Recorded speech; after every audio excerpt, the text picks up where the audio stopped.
Bucket ലിസ്റ്റിൽ ഓസ്ട്രേലിയയൊക്കെ ഉണ്ട്. പക്ഷേ ഓസ്ട്രേലിയയിൽ എങ്ങനെ ജോലി നേടും? PR എങ്ങനെ എടുക്കും? ഇത് വലിയ കൺഫ്യൂഷൻ ആയല്ലോ. ഡോണ്ട് വറി, ഇനി ബക്കറ്റ് ലിസ്റ്റ് ഒക്കെ പെട്ടെന്ന് സെറ്റാക്കാം. ആദ്യം സ്കിൽഡ് ഒക്യുപ്പേഷൻ ലിസ്റ്റിൽ നിങ്ങളുടെ ജോലി സാധ്യത കണ്ടെത്തുക. ഏജ് ഒരു ഇമ്പോർട്ടൻറ്റ് ഫാക്ടറാണ്. 18-നും 45-നും ഇടയിലുള്ളവർക്ക് ഓസ്ട്രേലിയയിൽ ദീർഘകാലം താമസിക്കാൻ യോഗ്യതയുണ്ട്.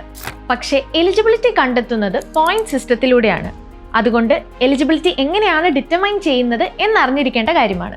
Work experience, higher education qualification, English language എന്നിവയാണ് പോയിന്റ് സിസ്റ്റത്തിൽ ടെസ്റ്റ് ചെയ്യുന്നത്. ഏറ്റവും കൂടുതൽ ശ്രദ്ധിക്കേണ്ട കാര്യം, ഇതൊക്കെ സാധ്യമാവണമെങ്കിലും ഏറ്റവും ബെസ്റ്റ് ഏജൻസി തന്നെ ചൂസ് ചെയ്യേണ്ടതാണ്. നിങ്ങൾക്ക് കൃത്യമായ ഗൈഡൻസ് നൽകാൻ അറ്റ്ലാന്റിസ് മൈഗ്രേഷൻ കൺസൾട്ടൻസി തന്നെയാണ് ബെസ്റ്റ് ഓപ്ഷൻ.